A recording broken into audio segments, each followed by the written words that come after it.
네, 오늘 설교의 제목은 시간의 주인입니다. 시간의 주인.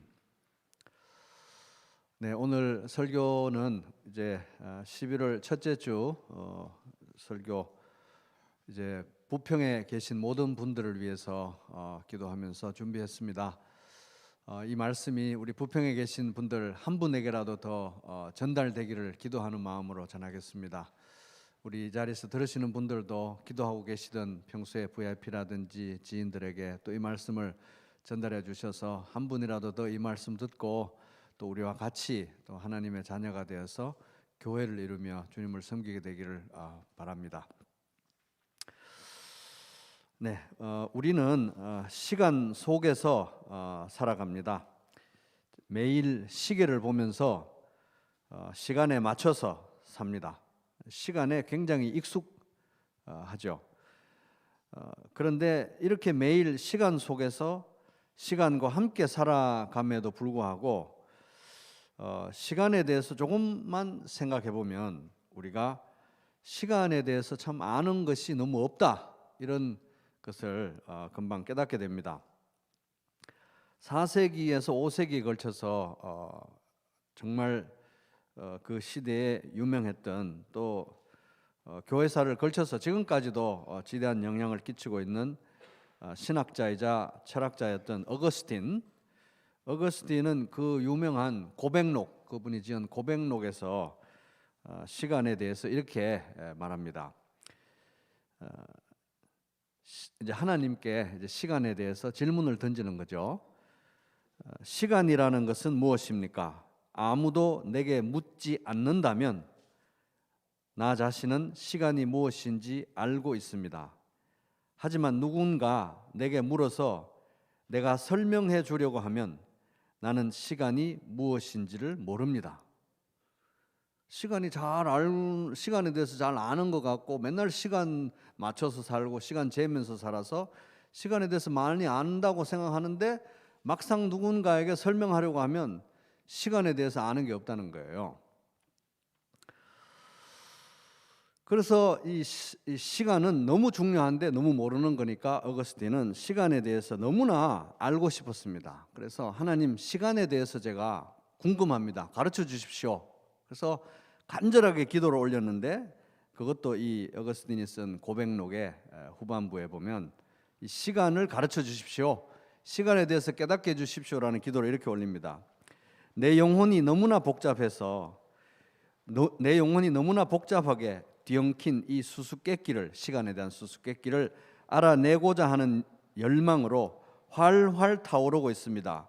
주 나의 하나님, 선하신 아버지시여, 그리스도를 의지하여 간구하오니 늘 접하는 것인데도 신비에 쌓여 있는 이 문제 속으로 깊이 들어가고자 하는 나의 소원을 제발 막지 말아 주시고 주님의 자비하심으로 내게 빛을 비춰주셔서 이 문제의 해법을 찾을 수 있게 해 주십시오. 내가 이 문제를 누구에게 물어보겠으며 나의 무지를 솔직하게 고백하고 물어보았을 때 내게 제대로 된 답을 줄 수 있는 이가 누가 있겠습니까? 고백록 396페이지 나오는 얘기입니다. 이제 자기 시간에 대해서 깨닫게 해주십시오, 이렇게 이제 이 고백록의 저자 어거스틴이 기도하고 있는데, 또 이런 기도는 우리가 이제 시편에서도 볼 수 있습니다. 모세가 지은 시편에서 보면 자기에게 주어진 이 시간에 대해서 깨닫게 해달라고 모세가 기도했습니다. 이렇게 기도했습니다. 우리에게 우리의 날을 세는 법을 가르쳐 주셔서 지혜의 마음을 얻게 해 주십시오. 시편 90편 12절. 이 모세라는 사람은 어거스틴보다도 훨씬 전에 사람입니다. 어거스틴에 앞서서 한 1800년 정도 앞선 사람입니다. 그래서 이제 이 시간에 대해서 알고자 열렬히 기도하고 연구했던 어거스틴은 자기의 인생을 돌아보면서 하나님의 말씀과 자신의 신앙을 적용하는 이 고백록을 이제 쓰면서 후반부 11장을 11권이라고 그러기도 하고 11장이라고 그러기도 하는데 거기를 시간에 대해서 할애해서 논합니다. 시간에 대해서 논합니다. 그래서 그걸 이제 시간론이라고 하는데, 이 신학자요 철학자였던 이 어거스틴의 시간론, 시간에 대한 논증은 이 굉장히 후세에 큰 영향을 끼쳤습니다. 그래서 20세기 영국의 저명한 철학자요 수학자였던 버트런드 러셀은 나는 왜 기독교인이 아닌가라는 책을 쓸 정도로 반기독교적인 사람이었는데, 어거스틴의 시간론에 대해서 평가하기를 그 위대한 칸트의 시간론보다 훨씬 뛰어나고 명료한 이론이며 현대 과학의 관점과도 들어맞는다, 이렇게 얘기를 했다고 합니다. 근데 이 시간론을 읽어보면 아주 심오해가지고 그런데 제가 이제 맛을 보기 위해서 딱 한 부분만 한번 읽어볼 테니까 여러분 이게 무슨 말인지 한번 들어보시기 바랍니다. 어거스틴이 지금부터 1600년 전에 시간에 대해서 이렇게 말합니다. 미래의 시간이나 과거의 시간은 존재하지 않기 때문에, 과거의 시간은 존재하지 않죠. 미래도 존재하지 않는 거예요. 미래에 대한 기대와 과거에 대한 기억만 존재할 뿐. 자, 계속해서 읽겠습니다. 미래의 시간이나 과거의 시간은 존재하지 않기 때문에 과거와 현재와 미래라는 세 가지 시간이 존재한다고 말하는 것은 옳지 않고, 과거의 일들의 현재와 현재의 일들의 현재와 미래의 일들의 현재라는 시간이 존재한다고 말하는 것이 아마도 옳으리라는 것입니다. 이 세 가지 시간은 모두 우리의 마음에 어떤 식으로든 존재합니다. 그렇지 않다면 나는 그것을 볼 수도 없고 알 수도 없습니다. 과거의 일들의 현재는 기억이고, 현재의 일들의 현재는 직관이며, 미래의 일들의 현재는 기대입니다. 고백록 394페이지. 심오하죠? 그래서 이분이 영원에 대해서, 현재에 대해서, 하나님의 시간에 대해서 이렇게 논하는 부분인데요, 이게 1600년 전에 썼다고 믿어지지가 않아요. 믿어지지가. 근데 이제 제가 이 철학자도 아니고 어거스틴 학자도 아니고 이 시간론에 대해서 제가 다 이해했다는 것도 아니고요. 중요한 거는 뭐냐면은 이 2000년 동안, 지난 1600년 동안 지대한 이 사상에 영향을 끼친 어거스틴의 시간론이 어디에 근거하고 있느냐? 성경에 근거하고 있다는 거예요. 성경에. 이 어거스틴의 시간론의 대전제, 출발점은 뭐냐 하면 시간을 하나님께서 만드셨다 하는 거예요. 거기서 이 사람의 사상이 전개가 되는데, 하나님을 믿지 않는 사람도 와, 칸트보다 더 위대하다 얘기하는 거예요. 그래서 이제 이 시간의 주인이신 하나님에 대해서 어거스틴이 이렇게 얘기합니다. 고백록에 보면 시간을 만드신 분은 주님이시기 때문에 주님이 그 어떤 것도 만들지 않으셨을 때에는 시간이라는 것도 존재하지 않았습니다. 또 이런 말 합니다. 주님은 항상 현존하는 영원이라는 저 높은 곳에 자리하신 채로 모든 과거보다도 먼저 계시고 모든 미래보다도 그 너머에 계십니다. 이렇게 시간에 대해서 연구하면서 하나님을 찬양했습니다. 주목하고 싶은 것은 이 어거스틴의 시간론이 성경에 근거하고 있고, 그의 대전제는 하나님이 시간을 만드셨다 하는 것입니다. 그래서 이제 오늘 이제 우리가 살펴볼 이 본문도 시간에 대한 말씀입니다. 이제 이 글을 쓴 이제 전도서의 말씀을 쓴 저자는 솔로몬은 어거스틴보다 1400년 앞서 살았던 사람입니다. 이스라엘의 왕이요 지혜자였습니다. 이제 방금 읽은 이 본문 전도서 3장 14절, 특별히 전도서 3장 이 앞부분은 우리가 시간에 대해서 어떤 태도를 가지고 살아야 될지에 대해서 가르쳐 줍니다. 그래서 오늘 본문에서 우선 시간에 관한 세 가지 원칙을 한번 정리해 보도록 하겠습니다. 시간에 관한 세 가지 원칙. 자, 따라해 보겠습니다. 첫째, 시간의 흐름 속에 때가 있다. 시작. 성경에 시간에 대해서 두 가지 대조되는 단어가 사용되고 있는데, 하나는 크로노스, 하나는 카이로스. 크로노스는 그냥 흘러가는 시간이고 카이로스는 어떤 일이 일어나는 결정적인 때를 가리킵니다. 그래서 이 전도서 3장에서 솔로몬은 이 흘러가는 이 세월, 흘러가는 시간 속에 어떤 결과가 일어나는 결정적인 때가 있다. 때가 있다. 시간 속에 때가 있다. 인생에는 다 때가 있다. 인생에는 봄, 여름, 가을, 겨울 시즌이 있다. 계절이 있다는 것을 집중적으로 그냥 한마디로 흘려가는 게 아니라 1절부터 8절 사이에서 아주 중요성을 두고 논증을 하고 있습니다. 그래서 인생에는 계절이 있다. 크로노스의 흐름 속에 카이로스가 있다. 흘러가는 시간 속에 때가 있다. 1절, 3장 1절 보면은 범사에 기한이 있고 천하만사에 다 때가 있나니, 다른 번역으로 읽으면 모든 일에는 다 때가 있다. 세상에서 일어나는 일마다 알맞은 때가 있다. 너무너무 이 사실이 중요한 거예요. 왜냐하면 사람들이 인생에는 때가 있다. 계절이 있다. 크로노스의 흐름 속에 카이로스가 있다는 것을 인정은 안 하니까, 이게 너무 중요한데 인정을 안 하니까 8절에 걸쳐서 할애해서 이거를 아예 실증적으로 증명을 하고 있다는 겁니다. 그래서 모든 일에는 때가 있다는 것을 2절에서 7절에 근거를 가지고 얘기하는 거예요. 2절, 날 때가 있고 죽을 때가 있으며 심을 때가 있고 심은 것을 뽑을 때가 있다. 인간이 태어날 때 태어나고 싶어서 태어나는 것도 아니고 언제 태어날지 정할 수도 없고 언제 죽을지 알 수도 없는 그런 때가 있다는 거예요. 때가. 자, 3절, 죽일 때가 있고 치료할 때가 있으며 헐 때가 있고 세울 때가 있으며, 소를 잡아먹으려고 도살해서 죽일 때가 있는데 그 소가 자라는 동안에는 어디 아프면 아프다고 수의사 부르고 야단 날 때가 있다는 거예요. 전쟁 중에 폭격으로 온 도시를 파괴하지만 사실은 전쟁이 끝나면 그 자리가 엄청 분주한 건설 현장이 된다는 겁니다. 때가 있다는 거예요. 때가. 시간의 흐름 속에 때가 있다.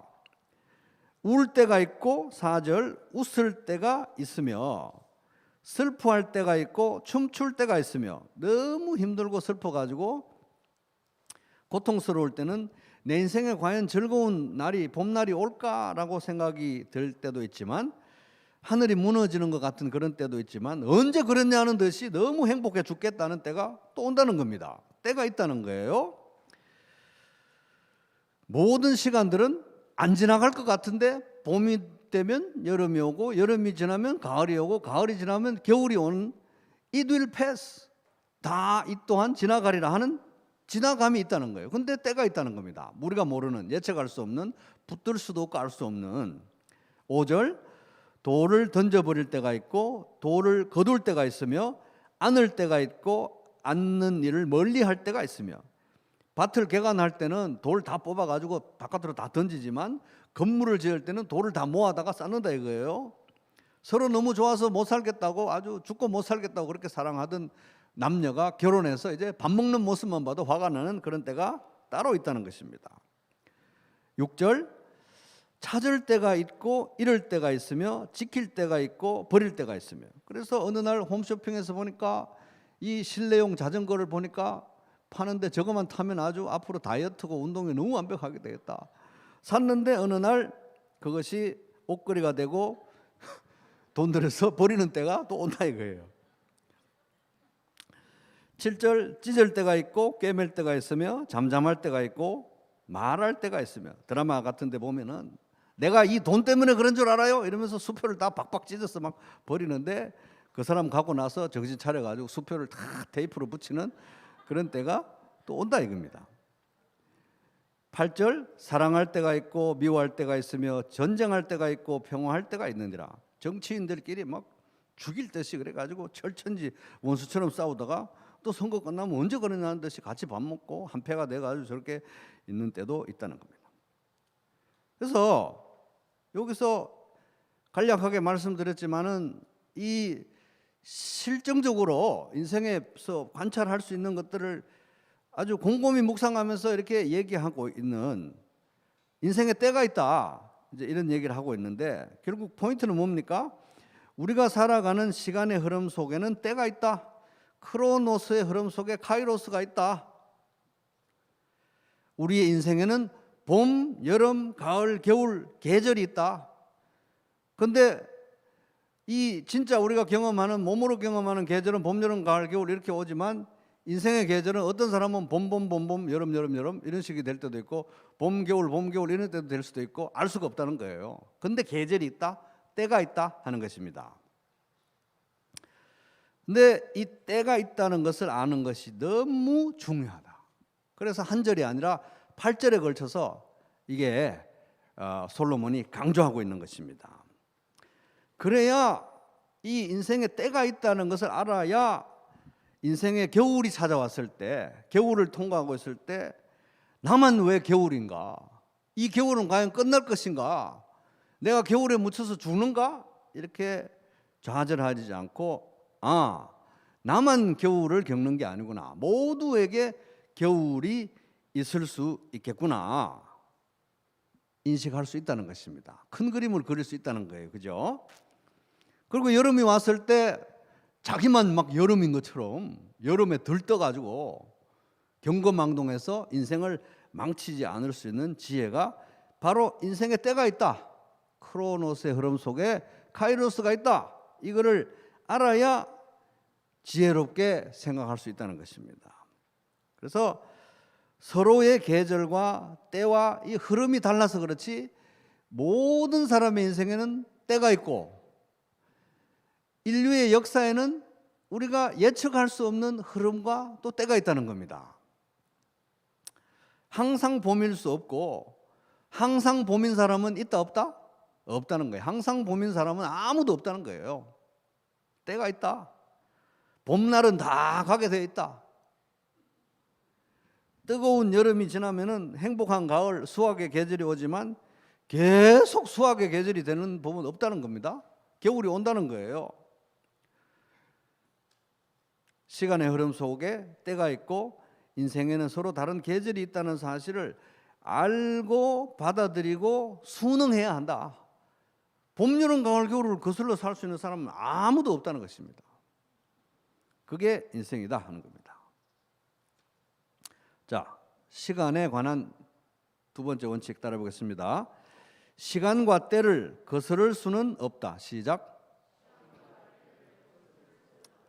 그래서 앞에 이제 8절에 8절에 걸쳐서 솔로몬은 시간의 흐름 속에 때가 있고 인생에는 봄, 여름, 가을, 겨울, 봄, 겨울, 여름, 가을 뭐 이런 식으로 하여튼 때가 있다는 것을 논증한 다음에 저는 이렇게 보면 차라리 이렇게 인생에도 봄, 여름, 가을, 겨울 순서대로 왔으면 좋겠는데 이게 순서가 뒤죽박질해 가지고 참 너무 힘든 그런 것 같아요. 어쨌든 때가 있다. 그렇게 논증한 다음에 이 논증에 근거해서 중요한 또 다른 원칙을 도출하는데 그게 9절이라는 거예요. 9절 읽어보겠습니다. 시작. 일하는 자가 그의 수고로 말미암아 무슨 이익이 있으랴. 아주 패시미스틱하게 아주 비관적인 그런 얘기를 합니다. 앞에 때가 있다고 8절에 걸쳐서 얘기한 다음에 이렇게 푹 바람 빠지는 얘기를 하는 거예요. 일하는 자가 그의 수고로 말미암아 무슨 이익이 있으랴. 다른 번역으로 읽어보면 새 번역 사람이 애쓴다고 해서 이런 일에 앞에 다 때가 있다. 크로노스의 흐름 속에 카이로스가 있다. 계절이 있다. 이런 거 있잖아요. 사람이 애쓴다고 해서 이런 일에 무엇을 더 보탤 수 있겠는가 이렇게 얘기하는 거예요. 만사에 때가 있답니다. 만사에 때가 있다는 거예요. 지금까지 얘기한 거는. 그런데 무엇을 더 보탤 수 있겠는가? 다른 말로 하면은 그 때에 관해서 인생의 계절에 관해서 인간은 아무 영향도 끼치지 못한다는 겁니다. 아무 영향도 끼치지 못한다. 하나님의 섭리만이 그 문제에 대한 모든 문제에 대한 인생의 계절에 대한 이 때에 대한 통제권을 가진다. 인간이 아무리 노력해도 봄, 여름, 가을, 겨울을 바꿀 수 없다. 하나님이 정해놓으신 시간과 때의 틀을 벗어날 수는 없다 하는 것입니다. 아무리 애를 쓰고 인간이 노력하고 과학기술이 아무리 발달하고 뭐 아무리 좋은 에어컨, 아무리 좋은 히터, 보일러가 나온다고 해도 봄, 여름, 가을, 겨울에 이 계절의 흐름을 거슬러 살 수는 없는 것처럼 태어나고 싶어서 태어난 사람도 없고 죽음을 피할 수 있는 사람도 없고 어떤 사람은 전쟁 중에 태어나고 어떤 사람은 평화와 발달한 경제 개발의 시기에 태어나기도 하고 어떤 사람은 또 경제가 다운되는 시기에 태어나기도 하고 그렇다는 것입니다. 그런 거에 대해서 때와 흐름에 대해서 아무도 인간은 영향을 끼칠 수가 없다. 인간의 수고가 무슨 소용이 있겠는가? 아무도 영향을 끼칠 수 없다. 거스를 수가 없다. 그래서 시간의 흐름 속에 때가 있고 인생에는 서로 다른 계절이 있다는 사실을 알고 받아들이고 순응하는 수밖에는 없다 하는 것입니다. 근데 그 대부분은 또 봄, 여름, 가을, 겨울에는 다 순응하고 살아요. 여름에 나가서 여름에 밖에 나가가지고 나는 겨울이 아니라서 정말 너무 견디기 어렵습니다. 여러분 겨울로 삽시다. 뭐 이렇게 데모하는 사람 아무도 없잖아요. 근데 이상하게 인생의 계절에 대해서는 그렇게 받아들이거나 인식하거나 순응하지 않는 사람이 더 많다는 거예요. 마치 인생의 계절을 다 자기 마음대로 바꿀 수 있을 것처럼 봄날로만 살 수 있을 것처럼. 그래서 솔로몬이 이게 너무 중요하니까 8절에 걸쳐서 이 모든 인생의 경우들과 이 세상 돌아가는 걸 살펴보세요. 다 때가 있지 않습니까? 때가 있다는 거예요. 그것에 근거해서 9절 그런데 그때는 인간이 어떻게 할 수가 없다. 거스를 수가 없다는 걸 이제 얘기했습니다. 자, 시간에 관한 세 번째 원칙 따라 보겠습니다. 시간과 때의 주인이 있다. 시작. 11절 유명한 말씀이죠. 하나님이 모든 것을 지으시되 하나님이 모든 것을 지으시되 이게 굉장히 중요해요. 이 어거스틴도 하나님이 모든 것을 지으셨다는 것에서 출발한 거예요. 모든 것을 지으셨다면 거기에는 시간이 들어갈 수밖에 없다는 거예요. 그죠? 그러니까 하나님이 시간을 만드시기 전에는 시간이 있었다 없었다? 시간이 없는 거예요. 시간이 없으신 영원하신 분이 시간을 만드셨다는 겁니다. 과거, 현재, 미래. 근데 하나님은 장소적으로도 무소부재 어디나 계세요? 하나님은 지금 미국에도 계시고 한국에도 계시고 일본에도 계시고 중국에도 계시고 달나라에도 계시고 어디도 계세요. 하나님은 우주에 무소부재 어디나 계십니다. 장소적으로 시간적으로도 무소부재하다는 거예요. 과거에도 계시고 현재에도 계시고 미래에도 계시고 동시에 계시는 거예요. 그래서 하나님의 시간은 영원한 시간, 현재, 영원히 현재밖에 없는 시간인데 그분이 이렇게 휙 지나가는 과거, 현재, 미래로 휙 지나가는 시간을 만드시고 그 시간의 틀 안에 우리 인간이 존재하게 하시고 그 시간의 흐름 속에 때를 집어넣어 놓으셨는데 그것은 인간의 소관이 아니다. 누가 주인이다? 하나님이 주인이라고 하는 것입니다. 시간에는 때에는 주인이 있다. 그래서 하나님이 모든 것을 지으시되 때를 따라 아름답게 하셨고 그 때는 하나님이 주관하시는데 하나님의 뜻에 따라서 하나님의 때에 하나님의 방식으로 가장 아름다운 방식으로 흘러갈 수밖에 없도록 모든 것이 합력해서 선을 이루시는 분이 하나님이시다. 또 사람들에게는 영원을 사모하는 마음을 주셨느니라. 그러나 하나님이 하시는 일의 시종을 어느 때에 뭐가 일어날지는 사람으로 청량할 수 없게 하셨도다. 그래서 하나님은 모든 것을 때에 따라 아름답게 지으시고 운행하시고 하나님의 때에 하나님의 방식으로 하나님의 뜻하신 대로 이루어 가시는 분이신데 그걸 막거나 돌이킬 수 있는 사람은 아무도 없다 하는 것입니다. 사람에게는 그런 능력을 주시지 않으셨어요. 이 문제에 대해서. 그래서 이제 우리가 이 앞에서 겸손해질 수밖에 없는데 이 세상에서 일어나는 일들, 인간이 할 수 있는 일들, 성취할 수 있는 일들 이런 것들은 사실 하나님의 때, 하나님의 방식으로 하나님의 뜻에 따라서 하나님의 허락하심의 범위 안에서 그의 때에 이루어지는 것이지 자기가 잘나서 뭘 하고 이런 거 아니라는 거예요. 알고 보면 그냥 때를 잘 탔고 장소를 잘 탔을 뿐일 경우가 대부분이나 하는 것입니다. 그러면 사람에게 주어진 것은 뭐냐? 이 모든 일들 가운데 영원을 사모하는 마음, 하나님을 향한 갈망을 주셨는데, 이 하나님을 향한 갈망, 영원을 사모하는 마음이 뭐냐? 바로 시간의 주인을 향한 그리움이라는 거예요. 이 수수께끼 같은 시간 속에, 시간의 흐름 속에 살아가면서 우리는 끊임없이 이 시간의 주인에 대한 본능적인 그리움이 있다 이겁니다. 그래서 오늘 말씀의 교훈을 한마디로 요약하겠습니다. 따라 보겠습니다. 시간의 주인을 만나라. 시작. 14절, 오늘 이제 우리가 본문으로 선택한 말씀이죠. 보면은 하나님께서 행하시는 모든 것은 영원히 있을 것이라. 이 시간의 흐름 속에서 인간이 나 이거 대단한 거 했다, 자기가 그냥 가을철에 좋은 장소에 있은 거예요. 어떤 사람은 너무너무 열심히 하는데 안 돼요. 겨울철에 산 거예요. 어떤 사람은 전쟁통에 태어나고, 어떤 사람은 경제가 막 돌아가는 평화 시기에 태어나고, 그걸 어떻게 하냐는 겁니다. 인간이 어떻게 할 수가 없다는 거예요. 그죠? 그래서 하나님께서 14절 행하시는 모든 것은 영원히 있을 것이다. 인간이 이 하나님의 시간의 흐름 속에, 하나님의 정해주시는 때에, 하나님의 섭리 가운데 뭘 이거 했다 저거 했다, 이거 성취했다 저거 성취했다 하는 것은 다 부질없고 그냥 다 흘러가는 거라는 거예요. 그 모든 흐름 속에 남는 거, 영원한 거는 하나님이 행하시는 것밖에 없다. 그걸 얘기하는 것입니다. 그 위에 더할 수도 없고 덜할 수도 없다. 하나님이 이같이 행하시면, 그럼 이제 인간의 마음이 이제 질문이 들겠죠. 그럼 우리 놀리는 겁니까? 하나님이 시간의 흐름 속에 때를 그냥 알아서 하시고, 어떤 사람은 전쟁통에 태어나게 하고, 어떤 사람은 평화 시기에 태어나게 하고, 어떤 사람은 가을철 태어나게 하고, 어떤 사람은 봄에 태어나게 하고, 어떤 사람은 나는 왜 맨날 이 겨울에 추운 겨울에. 우리는 놀리는 건가요, 하나님? 왜 그러시는가요, 하나님?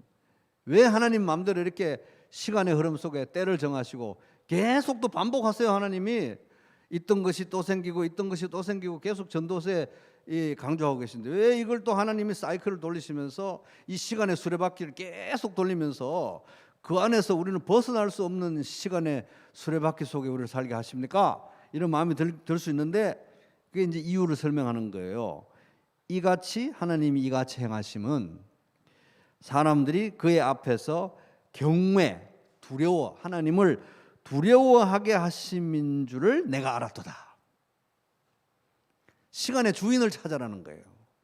시간을 붙들려고 하지 말고, 시간을 장악해서 때를 통제하고 시간을 내 마음대로 내 손아귀에 넣겠다는 식으로 사는 그런 방식을 내려놓고, 그 시간의 주인을 찾아라. 시간의 주인을 만나라. 시간의 주인의 손에 붙들려서 살아라. 이게 바로 하나님의 뜻인 것입니다. 그러므로 시간의 목적, 시간을 주신 하나님의 목적이 뭡니까? 시간의 주인을 만나는 거예요. 시간의 주인.